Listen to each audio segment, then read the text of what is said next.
one place. So I said, how about I go find my favorites? So we have Kirstie Ennis. Well, she'll be on in a second. Then we have Rudy Reyes, who's going to close out the show. So I close it with, and Rudy and Kirstie, like together, if you smash them together, you would have like the ultimate, like I think it's what General Mattis was created of, was their DNA, or they're from General Mattis's DNA. I don't know, but I'm going to go with that. Then you have Lisa Bodenberg, who will be on right after. So we have 2 Marine Corps door gunners. Get the hell out of here with this. And they're both like women. Haha. Anybody out there saying women can't do shit? Check that out. 2 of them. Boom. And then we have Hunter Sebros. Hopefully I didn't screw his name up. And he's going to talk on, he has this great gig app, also a Marine. So 4, I almost did 3. It's proving I'm a Marine. 4 awesome veterans, all happen to be the best kind of veteran, Marines, coming on the show. So I don't know if you're familiar with our first guest, and I don't know if that means you live under a rock, but Kirstie Ennis will be joining us here. And I found a video for her awesome foundation that kind of tells her story. So before we bring Kirstie on, let's show everybody her video. And I want you guys to go to her foundation. I'm plugging the hell out of this. Her foundation is amazing, and I want to drive you guys to it. So here's a little video, give you a little background about our first guest. I grew up watching my mom and my dad get up every morning and put on the Marine Corps uniform, and I just remember thinking that they were superheroes, and I just knew deep down that that's what I wanted to do. And I ended up spending 6 years in the United States Marine Corps as a helicopter door gunner and airframes mechanic. Did 2 deployments to Afghanistan. My helicopter went down on June 23rd, 2012, right outside of Forward Operating Base in Al-Zayed.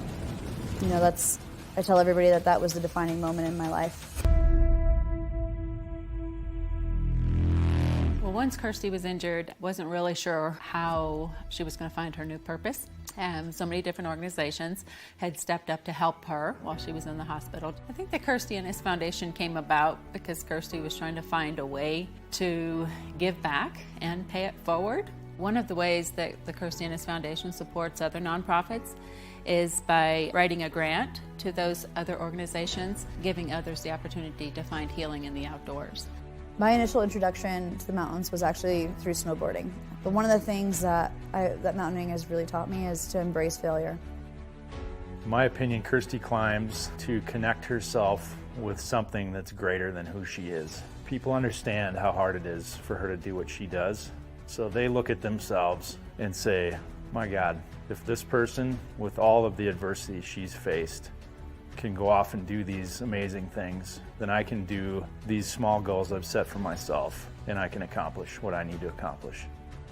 My personal mission and the Foundation's mission, we are here to inspire men, women, and children with or without adversity to just use more of their potential, to do more. You know, whether it's me individually or what we're doing with the clinic, like I hope people see that and they use that as a foundation or the building blocks for them to say, you know what, I can do a little bit more, or I can go after this goal. I don't want it to be only focused on one community.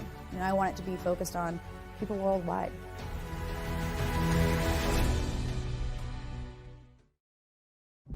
So let's get to the point with our first guest.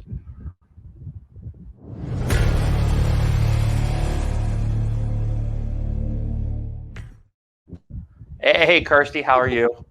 Hey, I'm doing well. How are you? It's been forever since I talked to you. I think last time I spoke with you was before you trekked off to, go climb Everest, which is so freaking weird to say that in a sentence. Like, oh, she was just going to go climb Everest the last time we spoke. So. Yeah, definitely been a little while. Yeah, but it's amazing. I mean, truly, my daughter tells me that she was so excited that we were interviewing you. And as you know, you and we've been connected for years. My daughter is 15 and absolutely loves you because she thinks you're like badass all in one. Like, is there anything that you can't do? And I'm like, she always says that catchphrase. She wrote a report about you her freshman year for her journalism class.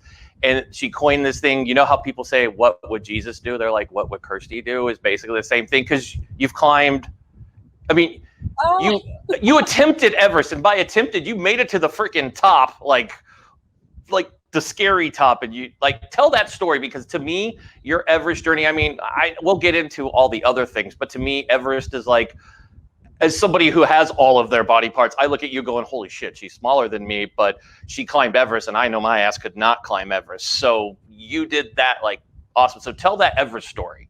That was awesome. Yeah.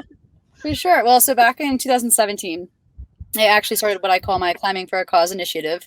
And I was essentially going to climb the highest peak on each of the 7 continents, or the 7 summits. And after, successfully doing several of them, I went out to Nepal and did an Everest base camp trek. And when I laid eyes on Everest, I just knew that it was the mountain that I had to do. And not only to prove myself to other people and to myself, it was more so hopefully that, I could kind of set the standard for other, if you will, disabled people. So in April and May of 2019, I spent 7 weeks climbing the tallest mountain in the world. And on my summit day, I was the first team up. We put in literally our own boot pack, which was an absolute nightmare for somebody with one leg. And about 600 feet from the top, like the very solid summit, I actually ended up making the call to go ahead and turn around because my climbing partners ran out of them.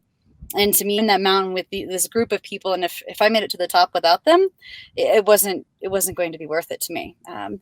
So I just remember thinking that, I turned around, but I mean, the most important part of it was that I actually tried.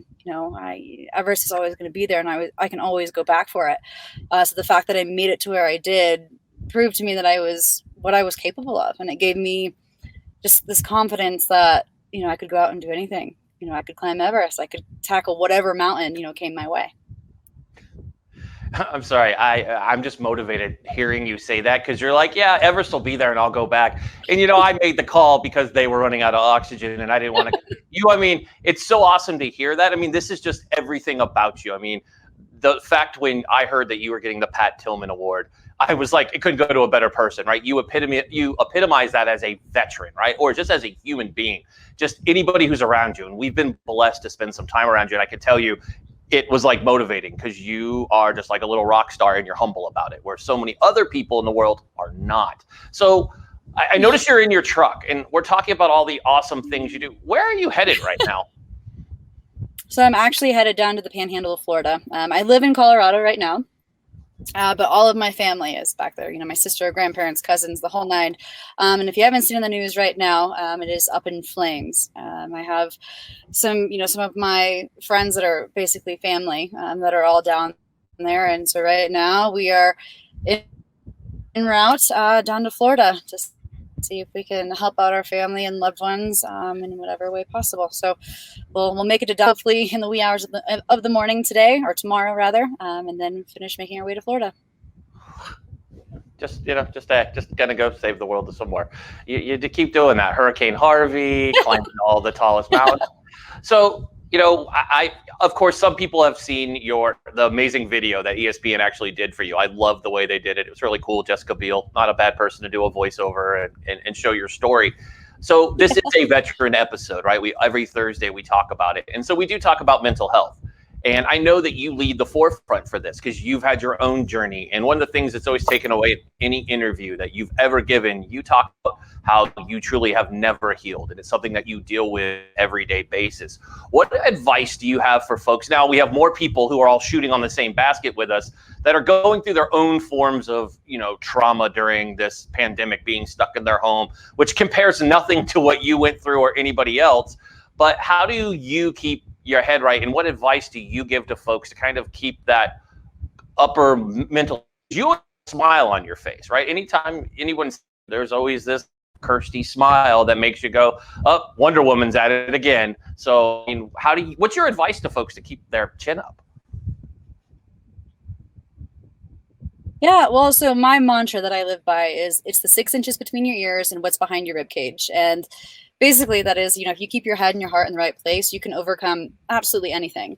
And the reality of that is, we can't control what's going on around us. We can't control what this sometimes crazy, vicious world is going to throw at us. But what we can control is how we react to it. We control our thoughts, emotions, and perspectives. So if we have the ability to shift our perspective and focus on, the end game or what's going to be next, and make sure that we realize that we always hold the next move in this, this game of life called or chess, if you will, that, we can actually overcome and tackle everything or anything. So to me, it's the 6 inches between your ears and what's behind your rib cage. I love it. So before we get you back on the road here, 2 more questions for you. The first one is, tell us about your foundation. It's amazing. I know I always try to share it whenever I can and whenever I see it. And of course you have great video, but tell us more about your how people can help. I know a lot of people are on here, they send us messages all the time, and they're like, how do we help these organizations that you put on? So now I'm like pushing it to make sure we get it out. Tell us a little bit about your foundation. Yeah, so the Kirstie Ennis Foundation was actually started back in 2018. We're 100% volunteer based, so any money that comes in either goes directly to our programming or to our operations. We provide quarterly recreational therapy clinics. So the intent behind that is, the outdoors saved my life. It gave me my life back and opened up many other doors for me. So I want to give that opportunity to other veterans, other disabled people. We also provide funding for other nonprofits, other deserving nonprofits, and then we actually recycle medical device technology like prosthetics and wheelchairs to the third world countries that I climb in. So those are the three main pillars of the foundation. If you want to follow along, check out what we're doing with the expeditions. It's just the KirstieEnnisFoundation.com. You can follow along on Instagram and Facebook, and it's the Kirstie Ennis Foundation. So what's next for you? What other mountains can you climb? Obviously, you're going down to go save Florida, and I'm just giving you a hard time about that. But you're going to go do that. So what's next for you? I understand that you just got your real estate license. So, what's next for you? Yeah, well, because of the whole COVID-19 situation, we're kind of looking into taking some of my small businesses, all virtual, so hair salons and gyms and all of that in Southern California. I'm still working on my doctorate in education, and unfortunately, my Denali climb was canceled. That was coming up this month, but fingers crossed, I will still be headed to Antarctica in December to climb Mount Vinson, and God willing, be the first amputee to ever snowboard down. Just a couple of things. Just like, no big deal. You just say it like, yeah, that's where I'm going. That's what I'm doing. I want to thank you for coming on, Kirstie. You are an inspiration to us all. I know as a fellow Marine, you're exactly what when I think of a Marine, it's you. So thank you so much for all you do for all of the veterans out there and for everybody out there with disabilities and everything, being that pillar of light, even through everything that you've gone through, you surely are that pillar of light. So we all are thankful for you. Please be safe, and let's have you on really soon. Absolutely. Thank you so much for having me. And again, sorry for the truck shots, but bear with me. And yeah, next time I'm on, I will not.